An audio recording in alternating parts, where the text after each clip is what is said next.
তাহার প্রেমে পাগল হয়ে হলাম দিওয়ানা। এই মনেরও সেই কামনা সোনার মদিনা, আমার এই মনেরও সেই কামনা সোনার মদিনা। জান্নাতুল বাকিতে একটু দাঁড়াবো, প্রাণের প্রিয় সাহাবীদের আমি দেখিব। জান্নাতুল বাকিতে একটু দাঁড়াবো, প্রাণের প্রিয় সাহাবীদের আমি দেখিব। যাদের কথা পড়লে মনে কান্না থামে না, যাদের কথা পড়লে মনে কান্না থামে না। এই মনেরও সেই কামনা সোনার মদিনা, আমার এই মনেরও সেই কামনা সোনার মদিনা। শেষ দিনে নবী বিনে কোনো গতি নাই, সেই কারণে আমরা সবাই তাহার দিদার চাই। ঠিক না ভাই? ঠিক। শেষ দিনে কঠিন হাসরের ময়দানে রাসূল ছাড়া কোনো উপায় আছে? কোনো উপায় আছে? কোনো উপায় নাই। শেষ দিনে নবী বিনে কোনো গতি নাই, সেই কারণে আমরা সবাই তাহার দিদার চাই। স্বপ্নে হলেও দেখা দিও, ভুলে যেও না। আমিন কোন? স্বপ্নে হলেও দেখা দিও, ভুলে যেও না। এই মনেরও সেই কামনা সোনার মদিনা, আমার এই মনেরও সেই কামনা সোনার মদিনা, আমার এই মনেরও সেই কামনা সোনার মদিনা। আলহামদুলিল্লাহ, ইমাদপুর নূর জামে মসজিদ, ইমাদপুর ফুলপুর ময়মনসিংহ এর উদ্যোগে এই বছর প্রথম মক্তব থেকে হাফেজ ছাত্র পাগড়ি প্রদান উপলক্ষে আলহামদুলিল্লাহ কইতেন না? মক্তবে পড়ে একজন ছাত্র কি হয়েছে? হাফেজ হয়ে গেছে।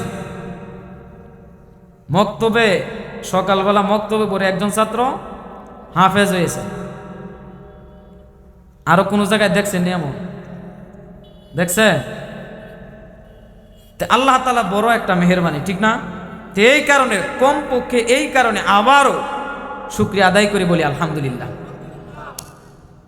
তো আজকের মাহফিলের মধ্যমণি, আধ্যাত্মিক জগতের রাহবার, মানে কলবের ডাক্তার না? হাসপাতালে গেলে, ডাক্তারের কাছে গেলে জ্বর, মাথা ব্যথা, কান ব্যথা, চোখ ব্যথা, নাক ব্যথা এগুলোর চিকিৎসা করে, ঠিক না? কিন্তু ওনারা কলবের রোগের চিকিৎসা করে, মানে অন্তরের ভিতরে যে রোগগুলো আছে, খাহেসাতে নফস যাকে বলা হয়, আধ্যাত্মিক জগতের যে চিকিৎসা ওটা ওনারা করে। দেহের মধ্যে যেমন অসুস্থতা আছে, কলবের মধ্যেও অসুস্থতা আছে, কলবের মধ্যেও অসুস্থতা আছে। মনের অসুস্থতা সবচাইতে বড় অসুস্থতা। যার মন অসুস্থ, রোগাক্রান্ত, এই মন দিয়া কোনোদিন ভালো কাজ করা সম্ভব? ভালো কাজ করা, অসুস্থ শরীর নিয়া যেমন কাজ করা, দুনিয়ার জমিনের কাজ করা সম্ভব না, মাটি কাটা সম্ভব না, ক্ষেত লাগানো সম্ভব না, ধান কাটা সম্ভব না, ঠিক তদ্রুপ অন্তরের রোগ নিয়া, কলবের রোগ নিয়া ঠিক তদ্রুপ আমল, আখলাক, নামাজ, জিকির এগুলা করা সম্ভব। রাসূল করিম সাল্লাল্লাহু আলাইহি ওয়াসাল্লাম বলছেন, যার কলবের মধ্যে জিকির থাকে, যার কলবের মধ্যে জিকির থাকে, এই কলব কোনোদিন মৃত্যুবরণ করে না। এই কলব জিন্দা, জিন্দা কলব। যার কলবের মধ্যে জিকির নাই, ওই কলবটা হলো মুর্দা, মুর্দা ব্যক্তির মতো। মুর্দা ব্যক্তি দ্বারা কোনো কাজ হয়নি, মুর্দা ব্যক্তি দ্বারা কাজ হয়। একজন লোক মারা গেছে, মনে করলাম আমি মারা গেছে, আমার যদি ক্ষেত লাগাই দেন হাল চাষ করবার লেখা সম্ভব? এটা সম্ভব হইব?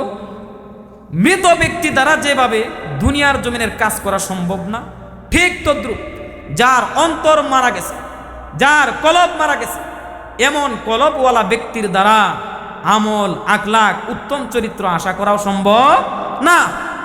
এটাই বলতেছিলাম, কলবের চিকিৎসা করার জন্য এমন ব্যক্তিদের কাছে যাওয়া, হ্যাঁ, এমন ব্যক্তিদের কাছে যাওয়া। কলবের চিকিৎসা করবেন তো ইনশাল্লাহ সবাই?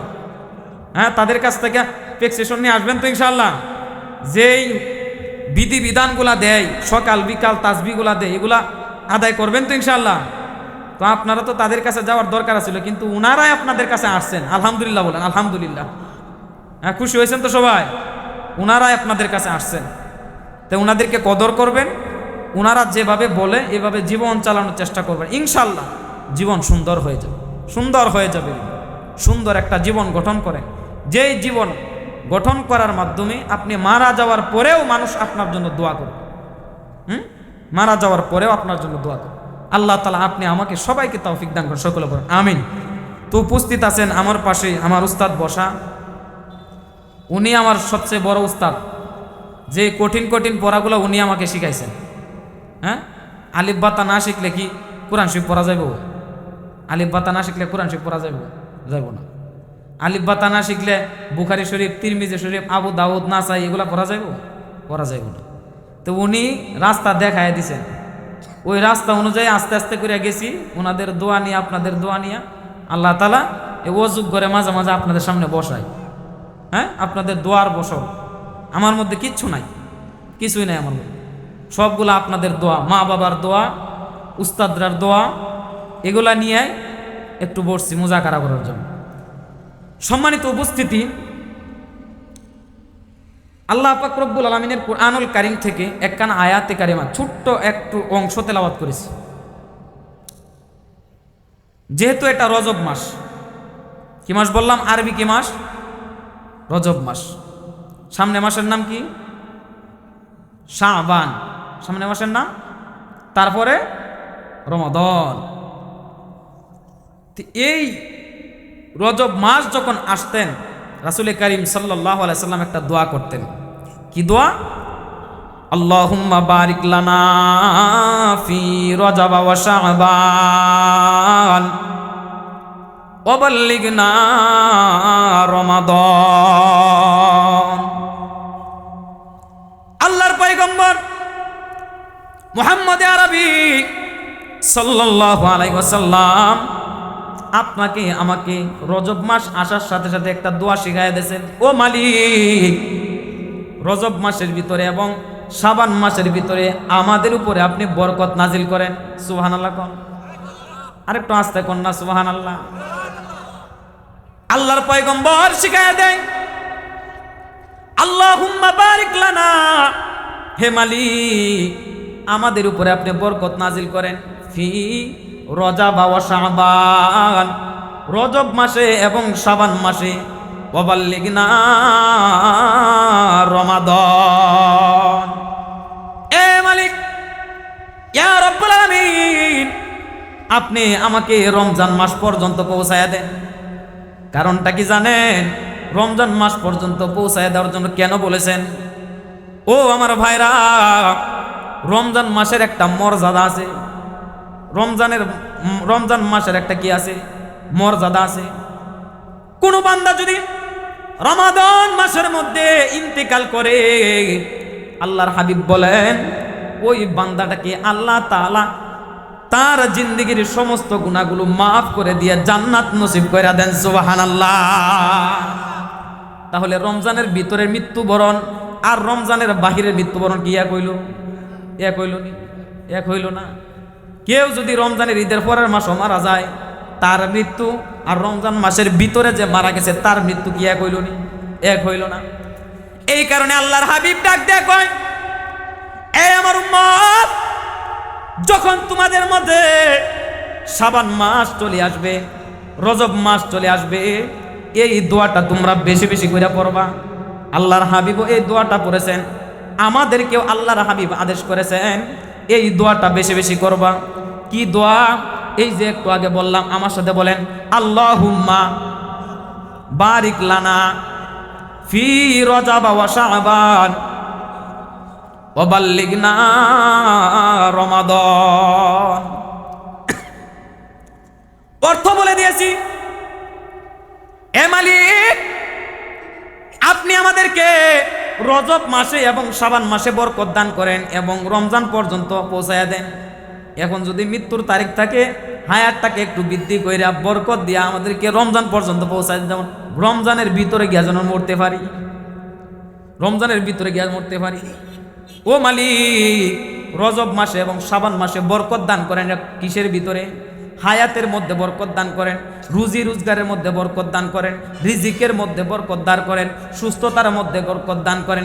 ইয়া রব্বুল আলামিন, আপনি যদি আমাদেরকে রজব মাস এবং শাবান মাসে সুস্থ রাখেন, আমাদের রিজিকের ব্যবস্থা কইরা দেন, তাহলে নির্দ্বিধায় বিনা পেরেশানিতে রমজানের রোজাগুলি আমি সঠিকভাবে আদায় করতে পারবো। সুবহানাল্লাহ।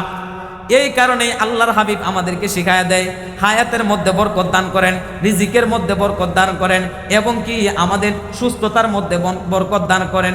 যেই কাজগুলা করলে আমরা সমস্ত পেরেশানি থেকে মুক্ত থাকতে পারবো, এই কাজগুলোর মধ্যে বরকত দান করেন, যেন রমজান মাসের রোজাগুলো আমরা তারাবির নামাজগুলো সঠিকভাবে এবং কি বিনা পেরেশানিতে আদায় করতে পারি। সুবহানাল্লাহ।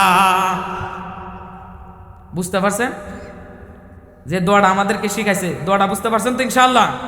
আচ্ছা, যে আয়াতে কারিমা তেলাওয়াত করেছি এই মাস রজব মাস, এই মাসের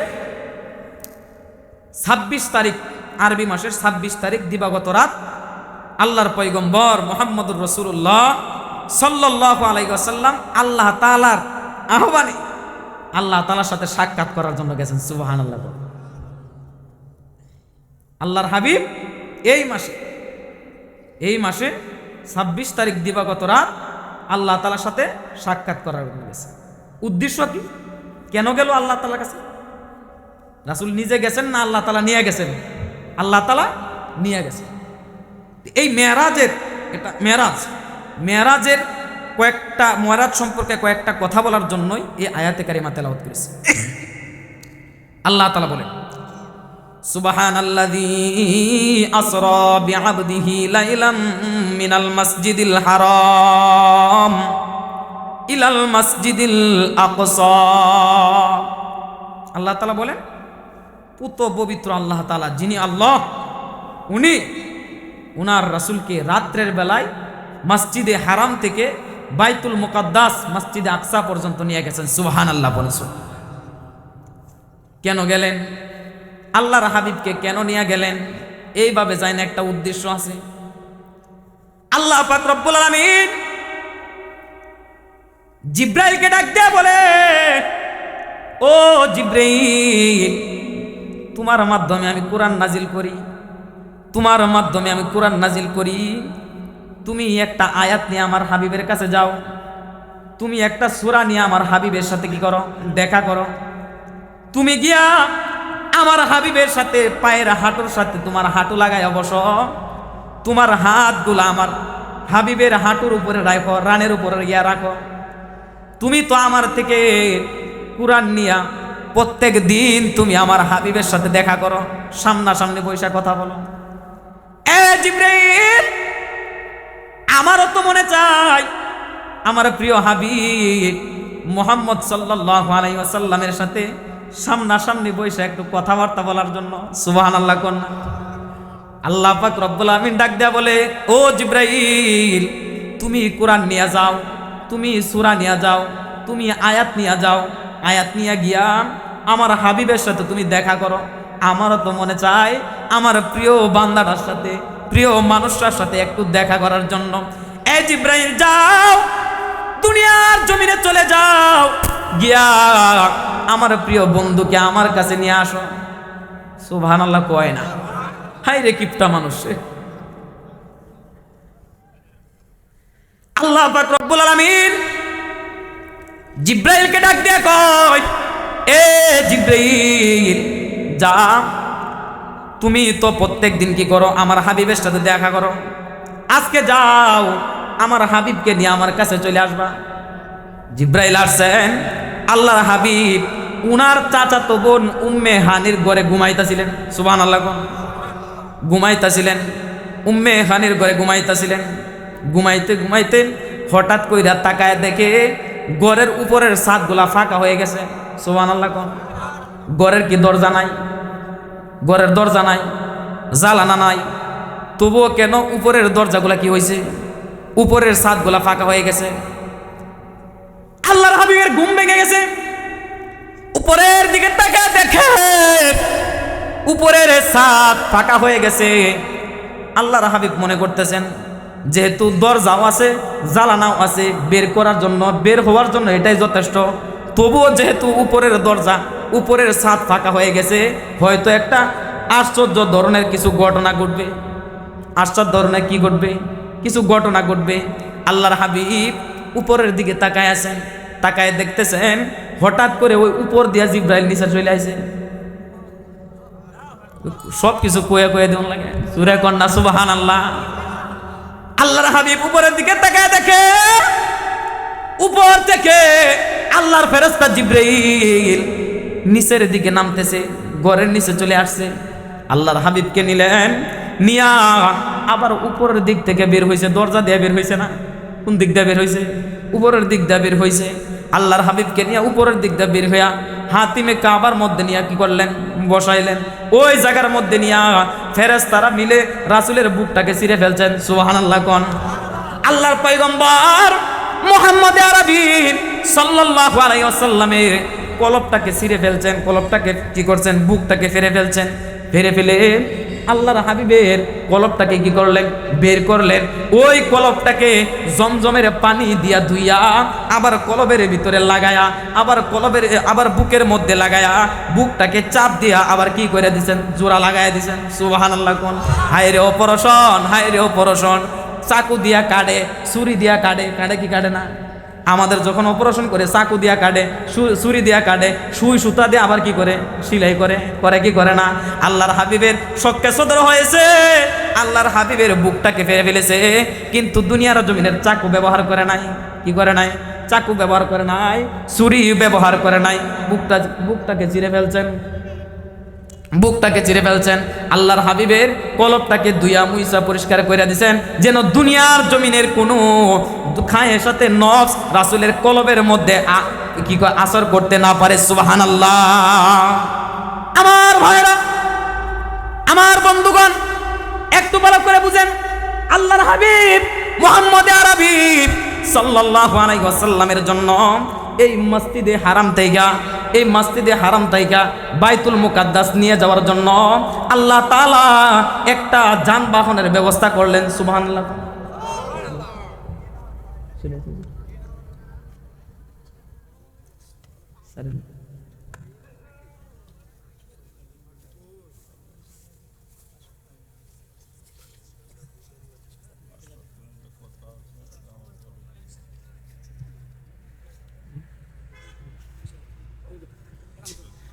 হুজুর চলে আসেন, তো আপনারা মনোযোগ দিয়ে বসেন। হ্যাঁ, মনোযোগের সাথে বসেন। হুজুর আপনাদের কলবের চিকিৎসা করবে ইনশাআল্লাহ। রাজি আছেন তো ইনশাআল্লাহ? চাকু টাকু কিন্তু নিয়ে আইসে না, ওইটা দৌড় দিয়ে না আবার। হ্যাঁ, চাকু টাকু নিয়ে আইসে না, ওইটা দৌড়